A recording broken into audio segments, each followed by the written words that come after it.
Hello friends, ಎಲ್ಲರಿಗೂ ನಮಸ್ಕಾರ. ಶ್ರೀಕೃಷ್ಣ ಕ್ರಿಯೇಷನ್ಸ್ಗೆ ನಿಮ್ಮೆಲ್ಲರಿಗೂ ಸ್ವಾಗತ.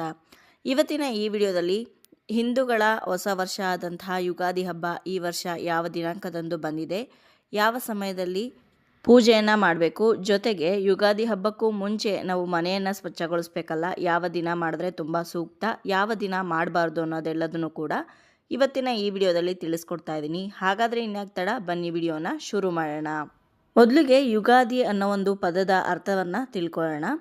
ಯುಗಾದಿ ಅನ್ನೋ ಪದದಲ್ಲೇ ಇರೋ ಹಾಗೆ ಯುಗದ ಆದಿ ಅಂದರೆ ಹೊಸ ವರ್ಷದ ಆರಂಭದಲ್ಲಿ ಆಚರಿಸುವಂತಹ ಹಬ್ಬವನ್ನೇ ಯುಗಾದಿ ಅಂತ ಕರಿತೀವಿ.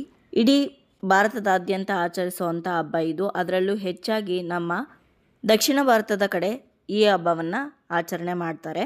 ಮನೆಯನ್ನೆಲ್ಲ ಸ್ವಚ್ಛಗೊಳಿಸಿ ತಳಿರು ತೋರಣಗಳಿಂದ ಅಲಂಕಾರವನ್ನು ಮಾಡಿ ಹೊಸ ಬಟ್ಟೆಗಳನ್ನು ತೊಟ್ಟು ಬೇವು ಬೆಲ್ಲವನ್ನು ಸವಿದು ಹಿರಿಯರ ಆಶೀರ್ವಾದವನ್ನು ಪಡೆದುಕೊಳ್ಳೋದರ ಜೊತೆಗೆ ಜೀವನದಲ್ಲಿ ಕಷ್ಟ ಸುಖ ಎರಡನ್ನೂ ಕೂಡ ಸಮನಾಗಿ ಕೊಡು ದೇವರೇ ಅಂತ ದೇವರನ್ನು ಪ್ರಾರ್ಥಿಸಿಕೊಳ್ಳುವಂತಹ ಹಬ್ಬನೇ ಈ ಯುಗಾದಿ.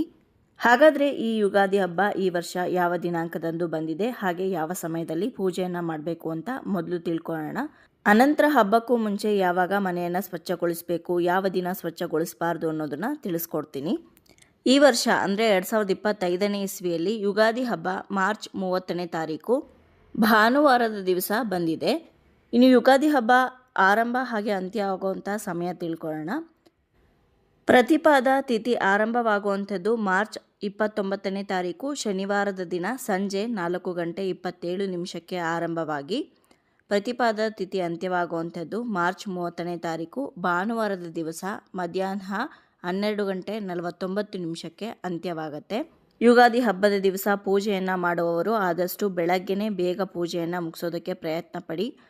ತುಂಬ ಬೆಳಗ್ಗೆ ಆಗೋದಿಲ್ಲ ಅಂತಂದರೂ ಕೂಡ ಮಧ್ಯಾಹ್ನ 12:15 ಅಥವಾ 12:45 ಒಳಗಡೆ ಪೂಜೆಯನ್ನು ಮುಕ್ತಾಯಗೊಳಿಸಬೇಕಾಗತ್ತೆ. ಇನ್ನು ಅವತ್ತಿನ ದಿವಸ ದೇವರ ಪೂಜೆ ಜೊತೆ ಹಿರಿಯರ ಪೂಜೆ, ನಮ್ಮ ಪಿತೃಗಳ ಪೂಜೆಯನ್ನು ಕೂಡ ನಾವು ಮಾಡಬೇಕಾಗತ್ತೆ. ಇದಿಷ್ಟು ಯುಗಾದಿ ಯಾವಾಗ ಯಾವ ಸಮಯದಲ್ಲಿ ನಾವು ಪೂಜೆಯನ್ನು ಮಾಡಬೇಕು ಅಂತ ತಿಳಿಸ್ಕೊಟ್ಟಿದ್ದಾಯಿತು. ಇನ್ನು ಯುಗಾದಿ ಹಬ್ಬಕ್ಕೆ ಮನೆಯನ್ನು ಯಾವಾಗ ಸ್ವಚ್ಛಗೊಳಿಸಬೇಕು ಅಂತಂದರೆ ಯುಗಾದಿ ಹಬ್ಬಕ್ಕೆ ಇನ್ನೊಂದು ವಾರ ಅಥವಾ 15 ದಿವಸ ಇದೆ ಅನ್ನುವಾಗಲೇ ನೀವು ಹಬ್ಬದ ಕ್ಲೀನಿಂಗನ್ನು ಶುರು ಮಾಡ್ಕೊಳ್ಬೋದು. ಆದರೆ ಮಂಗಳವಾರ ಶುಕ್ರವಾರದ ದಿವಸ ಮನೆಯನ್ನು ಸ್ವಚ್ಛಗೊಳಿಸಬಾರ್ದು, ಅಂದರೆ ಧೂಳು ತೆಗೆಯುವಂಥದ್ದೆಲ್ಲ ಮಾಡೋದಕ್ಕೆ ಹೋಗಬಾರ್ದು. ಇನ್ನು ಯುಗಾದಿ ಅಮಾವಾಸ್ಯೆ ಬಂದು ಶನಿವಾರ 29ನೇ ತಾರೀಕಿದೆ.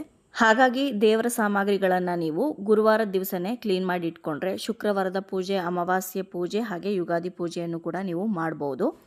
ಯಾಕಂದರೆ ಶುಕ್ರವಾರದ ದಿವಸ ನೀವು ದೇವರ ಸಾಮಗ್ರಿಗಳನ್ನು ತೊಳೆಯೋ ಹಾಗಿಲ್ಲ, ಶನಿವಾರ ಅಮಾವಾಸ್ಯೆ ತೊಳೆಯೋ ಹಾಗಿಲ್ಲ. ಇನ್ನು ಯುಗಾದಿ ಹಬ್ಬದ ದಿವಸನೇ ಎಲ್ಲ ಕ್ಲೀನ್ ಮಾಡಿಕೊಂಡು ಪೂಜೆ ಮಾಡ್ತೀವಿ ಅನ್ನೋದಕ್ಕೂ ಕೂಡ ಕಷ್ಟ ಆಗುತ್ತೆ. ಹಾಗಾಗಿ ಗುರುವಾರದ ದಿವಸನೇ ಎಲ್ಲವನ್ನು ತೊಳೆದು ಇಟ್ಕೊಂಡ್ರೆ ತುಂಬ ಒಳ್ಳೆಯದು, ಪೂಜೆಗೆ ಅನುಕೂಲ, ಹಾಗೆ ಬೇಗನೂ ಕೂಡ ನೀವು ಪೂಜೆಯನ್ನು ಮುಕ್ತಾಯಗೊಳಿಸ್ಬೋದು. ನೋಡಿದ್ರಲ್ವ ಸ್ನೇಹಿತರೆ, ಇವತ್ತಿನ ಈ ವಿಡಿಯೋದಲ್ಲಿ ಯುಗಾದಿ ಹಬ್ಬ ಯಾವತ್ತು, ಯಾವ ಸಮಯದಲ್ಲಿ ಪೂಜೆ ಮಾಡಬೇಕು, ಹಾಗೆ ಯುಗಾದಿ ಹಬ್ಬಕ್ಕೂ ಮುಂಚೆ ಮನೆಯನ್ನು ಯಾವಾಗ ಸ್ವಚ್ಛಗೊಳಿಸಬೇಕು ಅನ್ನೋದೆಲ್ಲದನ್ನು ಕೂಡ ತಿಳಿಸ್ಕೊಟ್ಟಿದ್ದೀನಿ. ಇವತ್ತಿನ ಈ ವಿಡಿಯೋ ನಿಮ್ಮೆಲ್ಲರಿಗೂ ಇಷ್ಟ ಆಗಿದೆ ಅಂತ ಭಾವಿಸ್ತೀನಿ.